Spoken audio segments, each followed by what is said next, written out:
Well, ladies and gentlemen, I'm sure nobody will be surprised by this. The potential assassin yesterday at the golf course in Florida is none other than a major far left liberal who is so obsessed or was so obsessed with Ukraine. He was trying to, and caught on camera, trying to recruit people to join the Ukrainian army. And it's very obvious with all of the media narrative. I mean, this is Russia, right? The reason that this has happened, I would imagine, and people are also speculating, is their involvement with the CIA, the FBI, because he was at interesting events, like higher level things where he was recruiting people. So could there be some involvement in that? But this is the Russia. Trump's in bed with Russia. This guy sees this. He's obsessed with Ukraine. If Trump gets back into power, then we're going to have Trump appeasing Russia, and it's going to crush Ukraine. So I have to take Trump out. And so that is a direct media correlation to violence against Donald Trump with zero Donald Trump involvement. They always say it's Trump's rhetoric. This is all fake stuff from the media about Russia. All of it's been fake. It's all fake conspiracies when it comes to Trump Russia, when it comes to conservative influencers Russia. And this is the result. You get someone trying to kill Trump. And with these people, there is no winning. It doesn't matter. They don't care. Well, actually, you know what? I'll say this.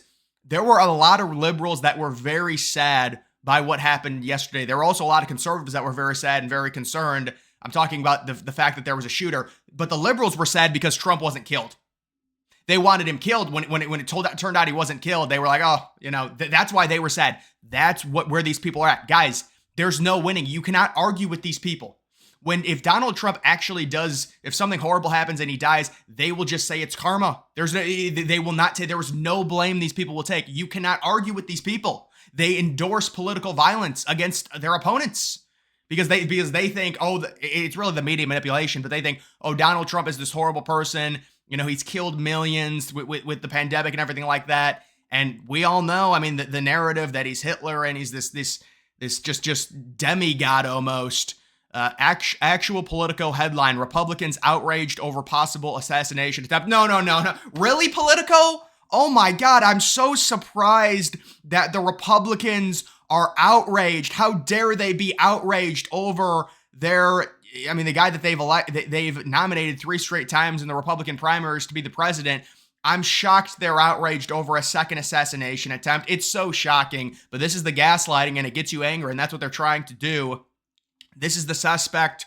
Ryan Routh had previously shared anti-Israel content. You can see all of these photos of him. Biden, please send every weapon we have to Ukraine. So there is that. Trump assassination attempt suspect wrote a book. Wrote a book urging Iran to kill Trump.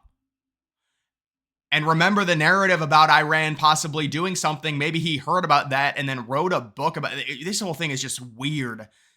You can see, to be clear, the Trump shooter never voted for Trump in 2016. He lied about it online. He also donated almost 20 times exclusively to the Democrats. Well, it doesn't even matter, though. There was a tweet where he was like, I voted for Trump in 2016, but now I hate him. So it doesn't even matter even if he did. I don't even think liberals are denying that this dude was far left, and this dude bought into all the fake crap and all the fake media hype, just like every dumbass liberal, that, oh my God, Trump's in bed with Russia. He's going to let Russia do whatever they want. This dude clearly was obsessed with Ukraine. He was trying to recruit people to fight for Ukraine on video, and he thought that big bad Trump was going to come in and help Putin squash Ukraine. And so this is what happens with this is 1000% on the media. And it doesn't even matter. They're like, yes, they're probably happy. They're like, well, no, they're not happy because Trump's still alive.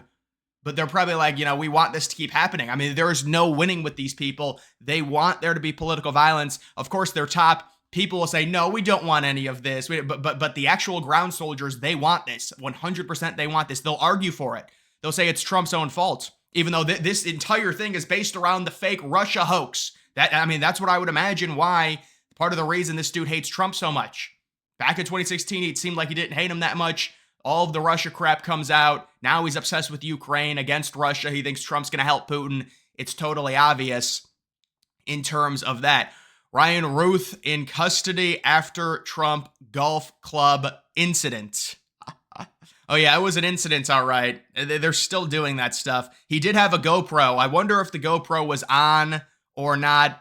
We've seen other, people when they commit acts like this have the GoPro to try and record it.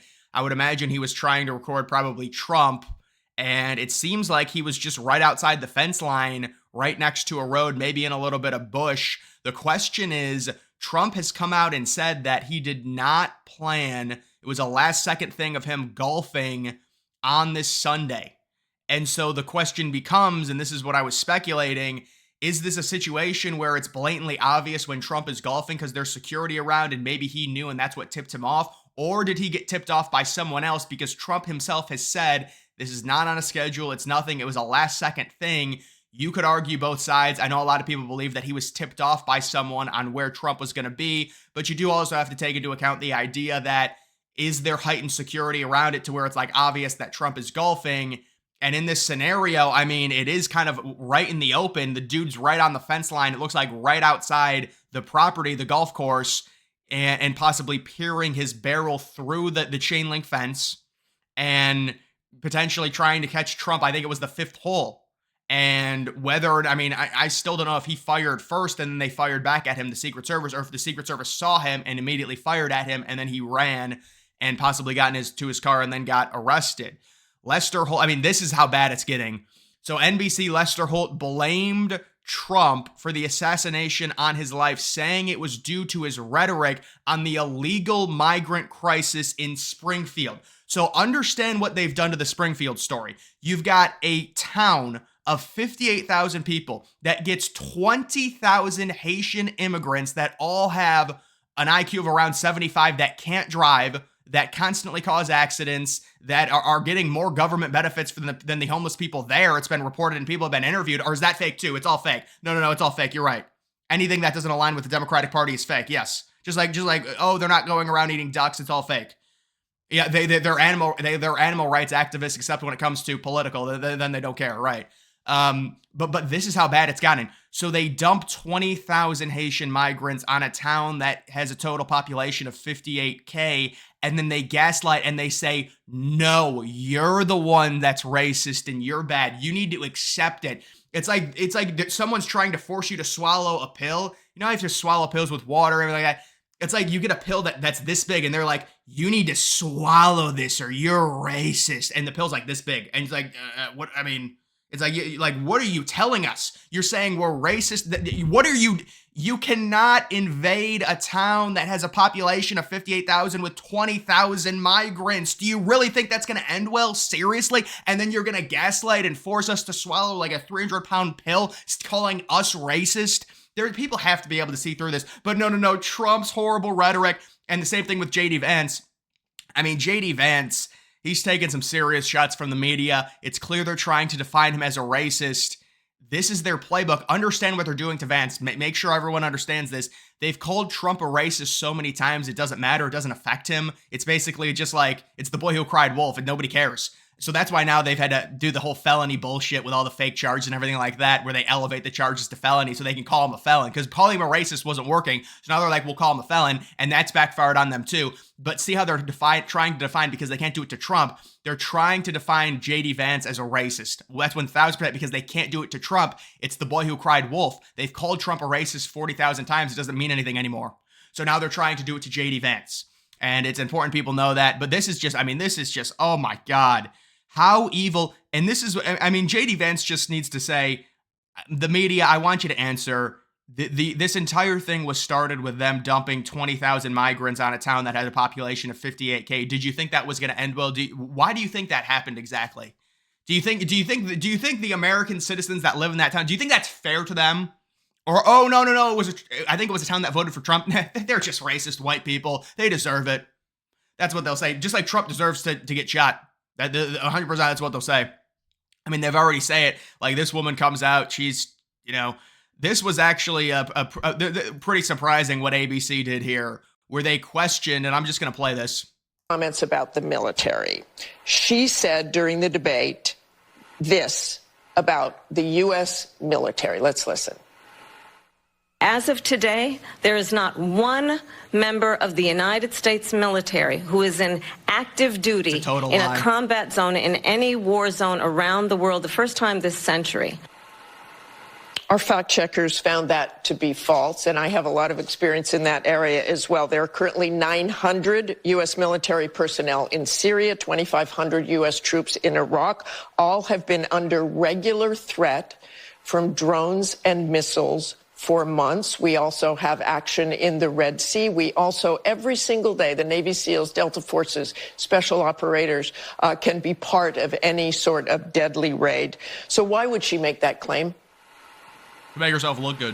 Well, I think what's important here, Martha, is that Kamala Harris, in contrast to Donald Trump, demonstrated herself to be commander-in-chief. By lying? We are in a world where there are all sorts of conflicts, and it's all the more reason we need somebody who's serious and who supports the military. And just remember, but Governor, excuse me, but she said there is not one member of the United States military who is an active duty in a combat zone. That is not true. You say she demonstrated her ability to be commander-in-chief. She demonstrated her ability to be commander-in-chief by lying.